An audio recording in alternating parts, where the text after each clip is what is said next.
government ẹ lọ freeze account àwọn peaceful protesters leader wọn ẹ lọ freeze account wọn. Èyí tí ò sí labroad nínú wọn àbí anybody tó bá tẹ̀ jẹ́ pé ó lọ ra ordinary pure water fún àwọn ọmọ yẹn nígbà tí wọ́n ṣe protest pé ó dáná ẹ gbà kẹ́ mú mi ẹ mú àkáǹtì wọn ẹ ṣàṣìkálò. Èyí tó bá ní pé ó dáná o ẹgbẹ́ léyìí o kẹfí pòǹgbẹ́ o àbí anything o ẹ wá ẹ tapẹpẹ títí ẹ lọ mú àkáǹtì wọn ẹ ṣàṣìkálò. Kí ló ṣe yín ẹ̀yin ará Nàìjíríà ṣọ́ṣẹ́pẹ̀ fún púpọ̀ nínú yín ẹ̀yin ọmọ àlè burúkú wọ̀nyí torí mi ìdẹ̀rẹ́jọ́ mi rí àwọn gọ́ọ̀mẹ̀ntì dá lẹ́bi ṣebí nínú ẹ̀yin wọ̀nyí náà lẹ lọ fún àwọn ẹranko burúkú tó pera wọn ní gọ́ọ̀mẹ̀ntì yìí ẹ̀yin inú yín náà lẹ lọ fún wọn ní orúkọ àwọn ẹni wọ̀nyí àti àkáǹtì nọ́mbà wọn. Ẹ̀yin ni ẹ̀yin èṣù ẹ̀yin ọ̀dàlẹ̀ balẹ̀ kú gbogbo ẹnikẹ́ni tó lọ́wọ́ tó lọ fún àwọn gọ́ọ̀mẹ̀ntì ní orúkọ àwọn pípù yìí àti àkáǹtì nọ́mbà wọn àti báǹkì tí wọ́n lò gbogbo yín pátápátá ẹ máa balẹ̀ lọ àwọ̀ ayín tì nílẹ̀ Nàìjíríà bẹ́ẹ̀ ni ẹ̀jẹ̀ yín la máa fi ṣètùtù ilẹ̀ Nàìjíríà. Báwo làwọn kan ṣe máa gbé sókè tẹ́yìn kan máa gbé wálẹ̀ tó jẹ́ pé ìjà tí gbogbo wa ń jà ṣé ìjà ìdílé wa ni ṣé mò ń sọ̀rọ̀ pé kẹ wá fún mi lówó ni àbí kẹ wá bless family mi yes ebi ń pa mí ọmọ kò lè nìyàn ni mí hustler ni mí èmi ò ń pariwo nǹkan tí mi ì jẹ́ torí pé mi ń ṣe competition I refuse to compete with anybody orí mi ti wà okay fún mi bí mo bá ń ṣe lé ayé mi ó ti tẹ́ mi lọ́rùn I am a salary earner ni mí tọkọtọkọ ṣùgbọ́n ṣé mo wá tọrọ owó lọ́wọ́ yín ni Nigeria government ṣé mo ní ká fún mi lówó ni ẹ̀yin APC and PDP fuck you with your money gbogbo èèyàn lẹ́rọ pé owó ó jàrábà ayé wọn ẹ ń fi ìyà jẹ àwọn aláìṣẹ̀ àwọn aláìní ẹgbẹ̀tọ́ wọn lọ́wọ́ wọn ẹ wá máa gbé owó kiri anybody tó bá ti fẹ́ sọ̀rọ̀ ẹ máa ní no kọ́ máa sọ̀rọ̀ kọ́ máa praise yín ni kò ní ragbá fún yín ọ̀run á bèrè ẹ̀san lórí yín.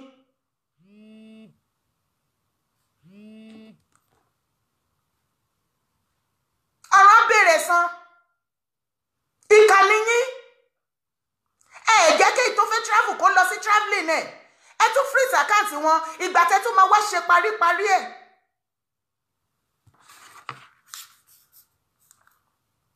nígbà tẹ́ máa ṣe paríparí ẹ̀. I will talk about Sowore today briefly. See Sowore, my brother, me no hate you. I swear that many people don't call me, say, hey, talk about Sowore, I know this thing. I say, I know they talk. Number one, now you come out, come tell us, say, you know, be Yoruba. And waiting no cause I know they shook head. But still, I commend you, my brother. Because you did very stubborn. Upon the sufferness where you don't suffer. Upon the punishment and everything, or the torture where the Nigerian government don't give you. Sowore, you still remain. Say nothing they happen. If they won't die, if they won't kill you, may they kill you. Respect. How many of us go fit do this kind of thing? Where Sowore they do? We need people like Sowore. My brother, see. My brother, see. We need men like Sowore. Sowore with the people, they still go after Nigeria government. Una no know what the Nigeria government they do. All this the way they do, they kill everybody. They do many things. They do them purposely because they don't want make them do another protest again. They scare una. They do them purposely. They fear una. They create fear for una mind. Say we not go fit come out again. Can't do them. But Sowore remain. Okay. I want to show now one video.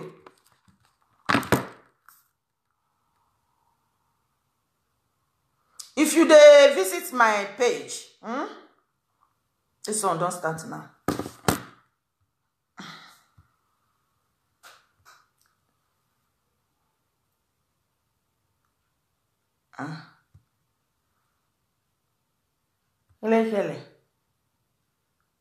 Okay.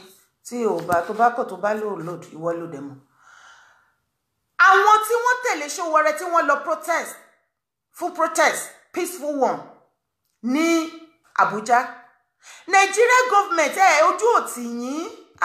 Ó ṣe fún yín. Kon ni itiju, una no get shame again, Nigeria government. Una no get shame. Small shame like this. Una no get. I don't dey hear for this whole wide world, no country, if things not dey the way the citizens want them, they get the right to do protest, peaceful one. So far, they no cause any trouble. Now only Nigeria as a country, for this whole wide world, now the first country where me I go say that they do peaceful protest. Nigeria government, una carry army begin the direct gun for them, they kill them anyhow like ram. Even una ram, una cow, where una they sell up and down. Una no go fit kill una cow like that. Una no go fit kill una own cow like that. Like the way where una carry direct gun, they shoot those children.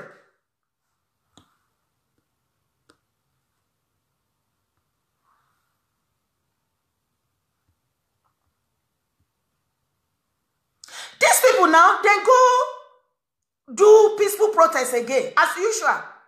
Una come carry una wala. Follow them. Me una see all my people.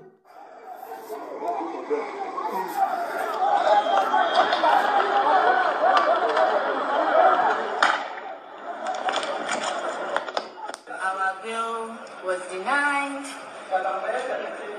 So, and they said we'll be remanded till January 25th, the adjourned date.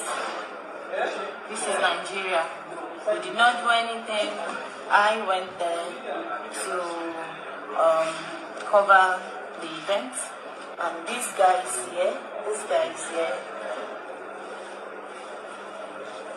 They did not carry gun, no gun. They didn't kill anybody. Well, no, that's the government tactics, but we remain strong. We remain strong. They can keep us on the line. We remain strong. We shall overcome. Do you hear? Una hear what she talk? They go cover the thing. Nigeria go, they keep journalists, they keep blogger. They regulate social media. Everything. Una no just want anything. Everything must be of you and none of the citizen. And I wonder the reason why there is a government in Nigeria, if everything is of you and your wife and your children and none of the citizens, why are you having a government in Nigeria? Why did you all Nigerian citizens refuse to get up at baba, at arúgbó, àtọmọdé, àtọmidán, kí gbogbo wa jáde lẹ́ẹ̀kan náà ká fọwọ́sowọ́pọ̀ báyìí, ká má ṣe káàkiri gbogbo àgbáláyé Nàìjíríà lẹ́ẹ̀kan náà, kán wá wo iye tí military wọn tó fẹ́ pa. Ẹ má tí pè mí ẹjọ́, ẹ má tí pè mí. Mo rí pé ń pè mí bàbá, má pè yín. Kí ló dé gan-an? Ẹ wá arrest wọn nìyẹn. After they arrest wọn, the next thing, ẹ arrest wọn l'Abuja, ẹ ti kó wọn lọ sí Lọ́kọ́jà, ẹ kó wọn lọ sí remand. Ẹ tún wá sọ pé ibẹ̀ náà máa wà títí di January. Why una dey wicked like this? If una no see una pikin for one day and una no know where he go, una go fit sleep. See una dey carry all of una children, they carry her up and down. With security, they hide on our children. But every other citizen, they turn to animal like rats. Come in Nigeria. See, Nigeria government, I be the thing say una don de kolo, una don de. Ori epeti lo de ori, won kon money, opolo ti eje ti ta si yin lopolo because una no know my again.